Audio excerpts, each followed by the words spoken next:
Estou aqui com ele, que integrou o elenco campeão da Libertadores com o Flamengo em 81, marcou 2 gols naquela conquista, a gente não lembra, isso foi peça importante. Também foi finalista do Brasileiro de 86 com o Guarani. Estou aqui com ele, Chiquinho Carioca. Bem-vindo, Chiquinho. Tudo bem? Tudo bem, prazer. O Flamengo atual, de Bruno Henrique, de Gabigol, vem recebido muitos elogios e já tem sido comparado a vários clubes que marcaram a história do futebol brasileiro. Mas a gente não sabe ainda, a gente fica inseguro para saber até onde esse time vai chegar. Vocês, naquele time de 81, vocês tinham a dimensão da magnitude que vocês alcançariam, de como vocês seriam lembrados no futuro, na história? Bem, eu posso falar por mim, né? Eu era jovem, né? Era um jogador praticamente iniciando a carreira. Comecei no Olaria, vim do Olaria, que era um clube de pequena dimensão, do Rio de Janeiro, e vim para um clube de grande dimensão, que era o Flamengo. Entendeu? Eu, particularmente, não tinha, né, não sabia que essa conquista ia dar essa dimensão toda que hoje tem no Flamengo. Mas sabia que era muito importante. Sabia que era muito importante nós ganharmos a Libertadores, porque era um título que o Flamengo não tinha e que nós tínhamos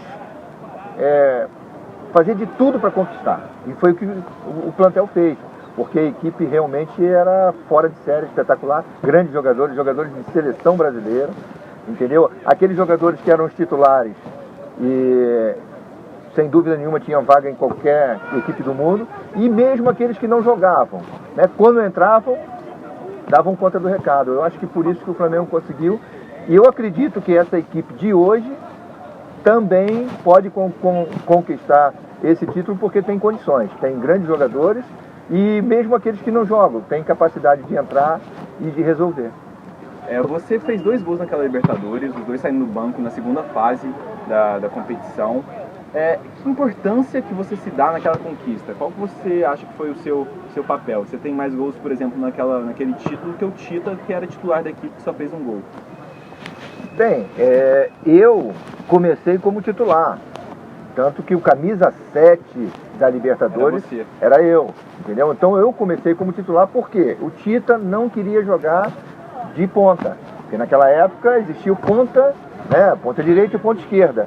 E no início da competição joguei eu na direita e Baroninho, que éramos pontas.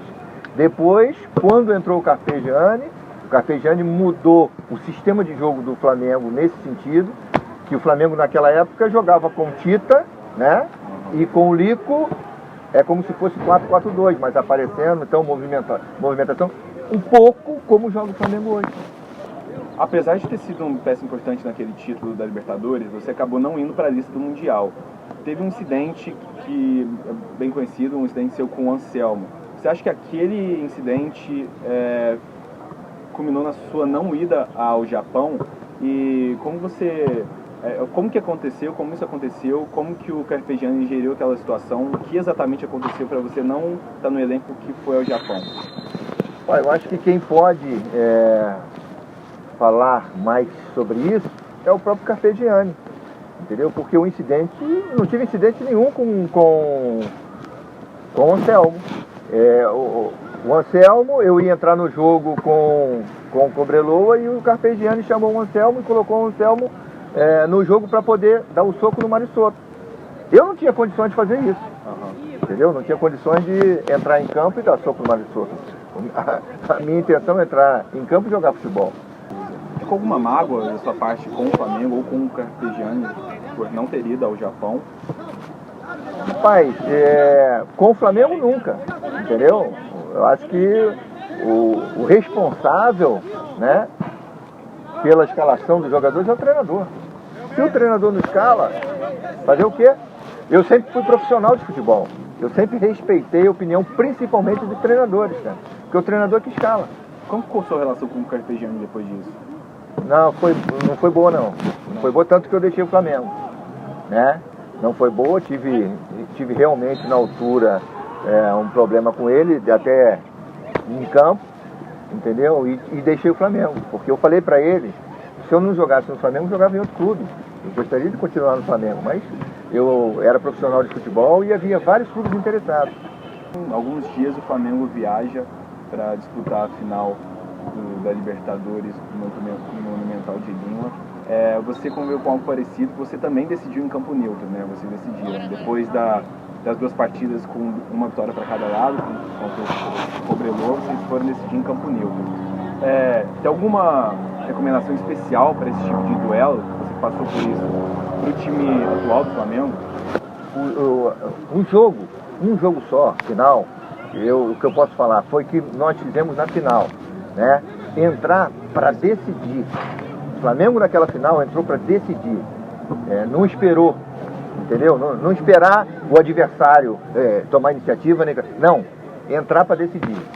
Eu acho que em jogo único, o que eu posso falar para esses jogadores, né, que vão disputar essa final, desde o primeiro ao último minuto, jogar com decisão, jogar com vontade, com determinação e jogar com decisão.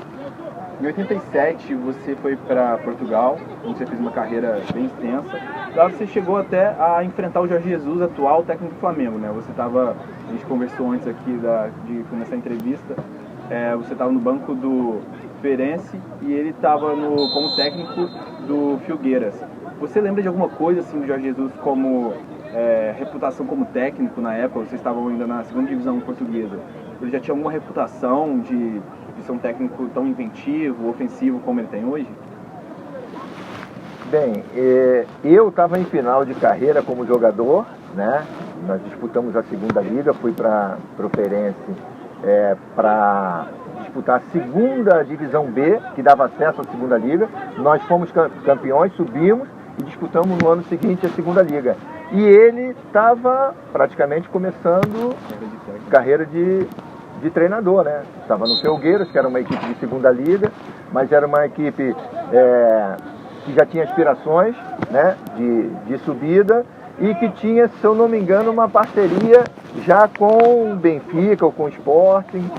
E eles faziam muito essa ligação, né? Treinador ligado ao clube e treinar uma outra equipe de divisão inferior, até para colocação de jogadores, entendeu? Portugal acontece muito isso, a nível de Porto, Sporting, Benfica, Guimarães e outras equipes, né, que tem um certo estatuto, empresta jogadores, né, com qualidade para equipes que estão disputando campeonatos de divisão inferior.